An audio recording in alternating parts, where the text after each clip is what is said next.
Good morning.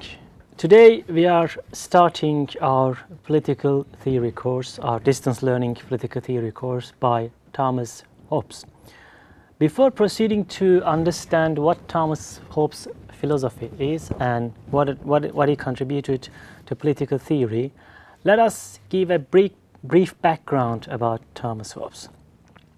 Thomas Hobbes was a man who lived with fear. In his autobiography, Hobbes recounted that on the day of his birth in 1558, his mother learned that a Spanish armada had set sail to attack England. This news so terrified Hobbes' mother that she went into labor prematurely, and thus writes Hobbes, "Fear and I were born together." In this sense, fear is a significant theme in Hobbes' writing, Hobbes' structuring philosophy and theory, and shaping Body's written accounts of his life and the Hobbesian philosophical system.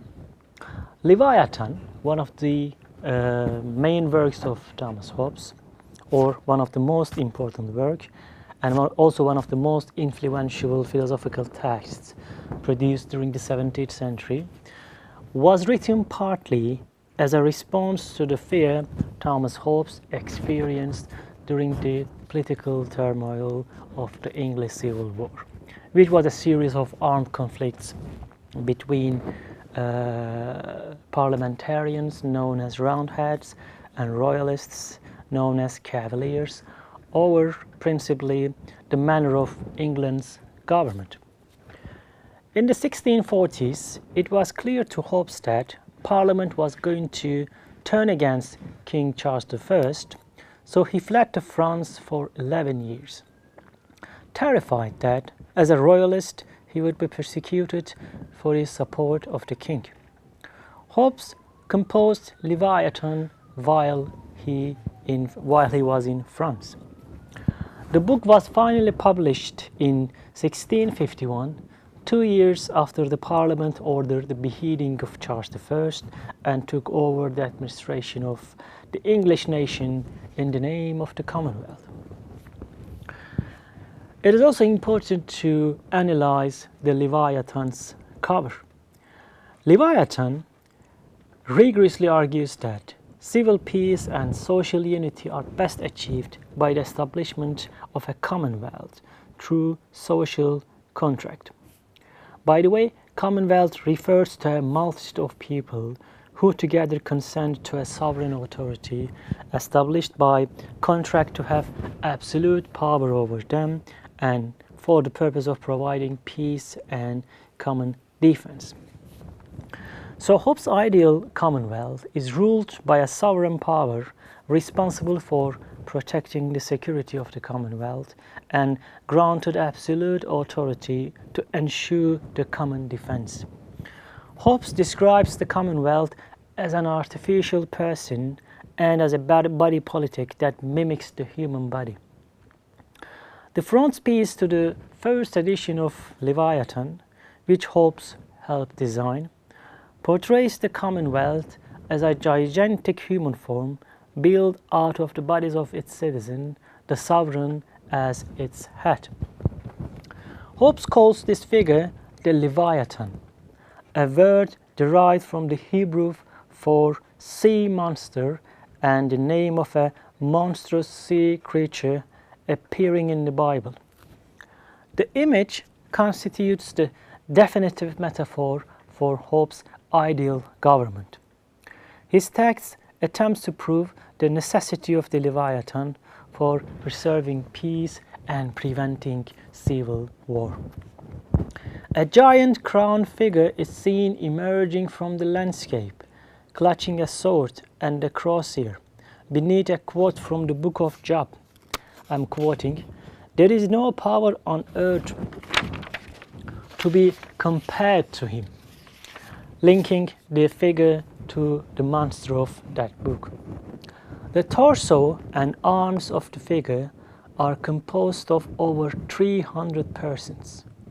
All are facing inwards with just the giant's head having visible features. The body is also composed of many faces, all looking outwards from the body and with a range of expressions. The roots of Leviathan are not in God but in man. Thus Hobbes moved politics from God to earth. The sword represents security because it is vital to society. For Hobbes, state of nature is hell. Homo homini lupus, meaning that a man is wolf to another man. For Hobbes, God is finite. Crosshairs that is holding represents enlightenment or the enlightened man, the despot. Individuals do matter for Hobbes, but in order for them to exist, they have to become a body, the body of the sovereign. Hobbes was against the Middle Ages and thus feudalism. He was in disagreement with the Church because the Church represented the ideology of the Middle Ages. So Hobbes was in clash with the Church, precisely because the ideology that it carries.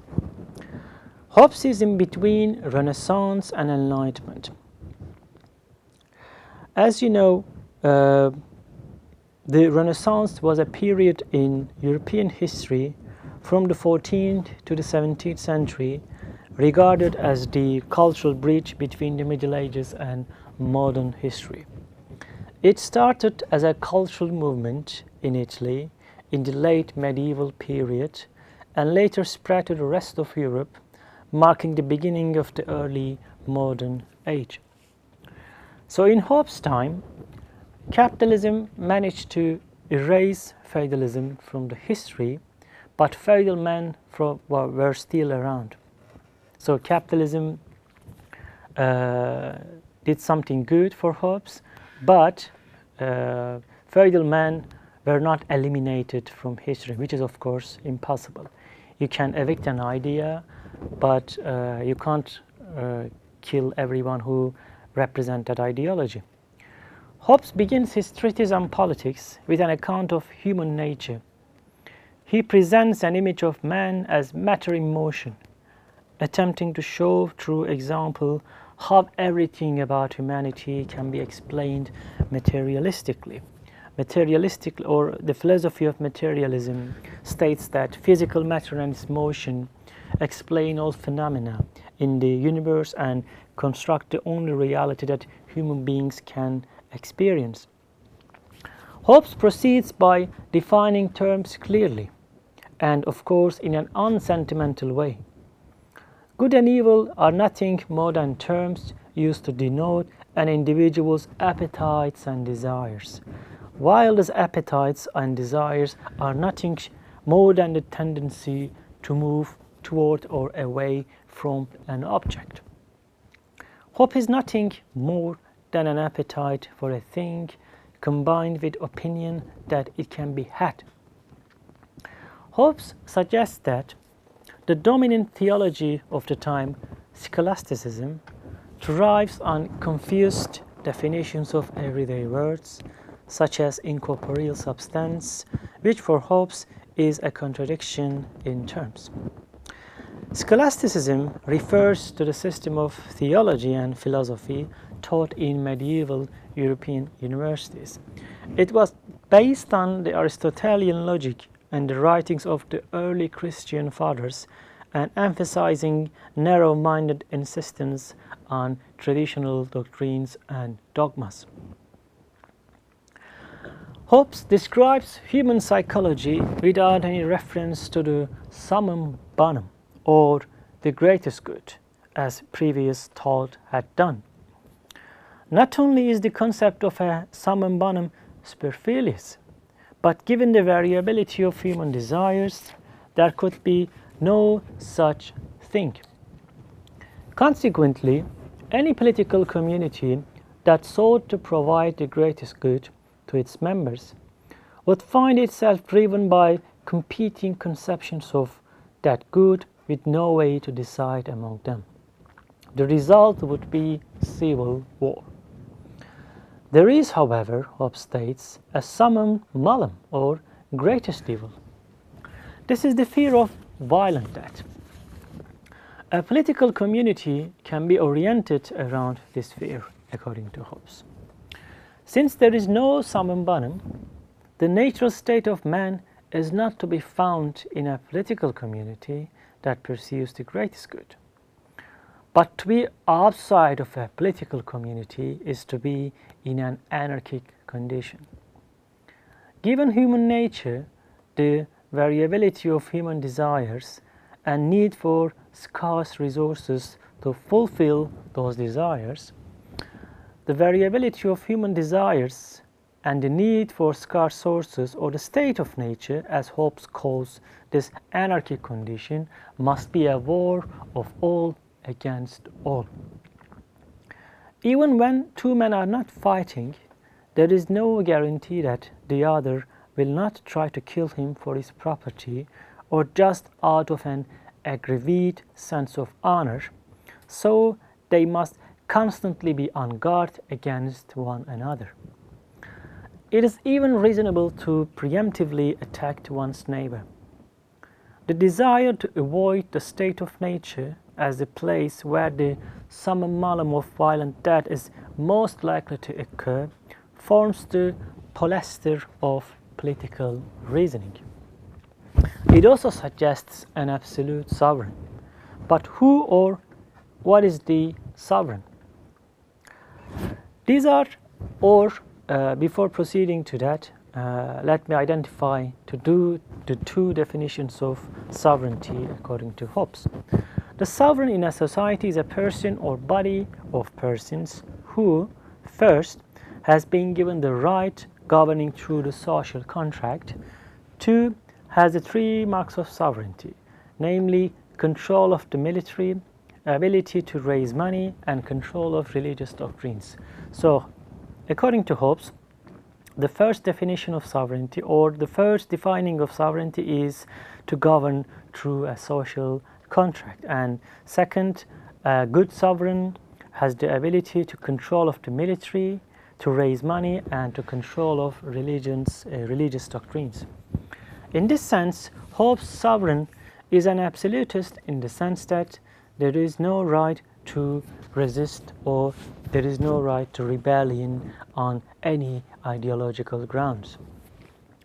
There are rights to violently resist the state in order to save one's own life, but no one has the right to overthrow the sovereign and install a new one or change the form of the state from, say, monarchy or aristocracy.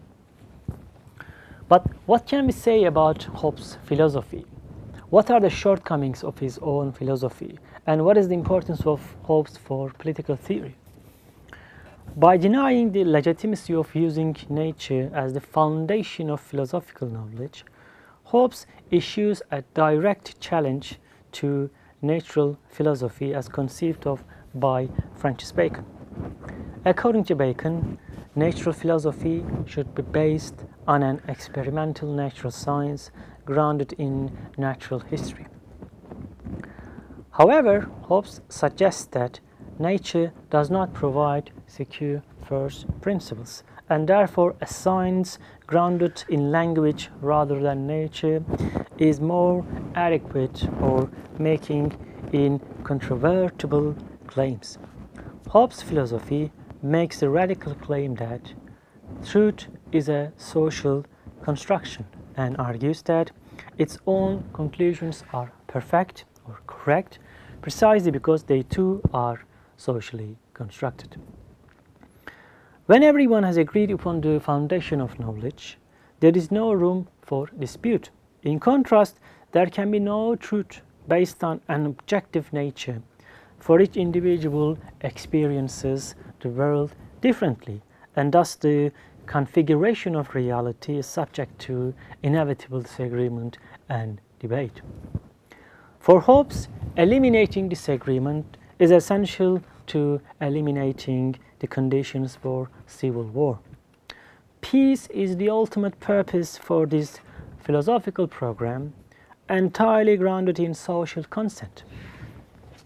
At the same time, Hobbes' notion of reality as a social construction contains a certain element of totalitarianism.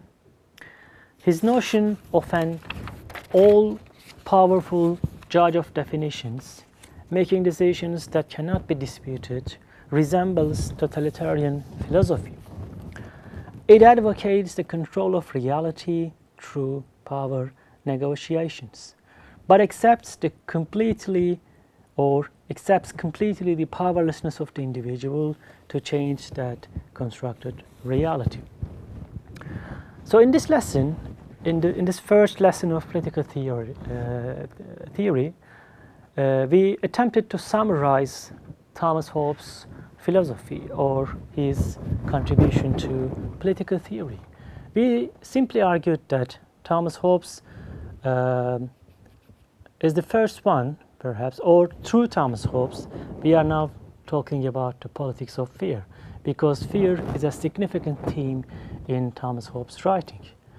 We also argued that Leviathan is one of the most philosophical texts of political theory, precisely because it allows us to examine sovereignty through two main definitions. First, a good sovereign is the one who governs his or her society through a social contract. So the idea of social contract is fundamental to Thomas Hobbes. It's also important to prevent civil war in the state of nature. And second, a good sovereign is the one who controls the military, who raises money, and also who controls the religious doctrines and principles.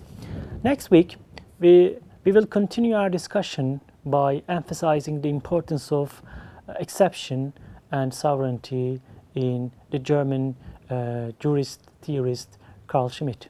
Thank you.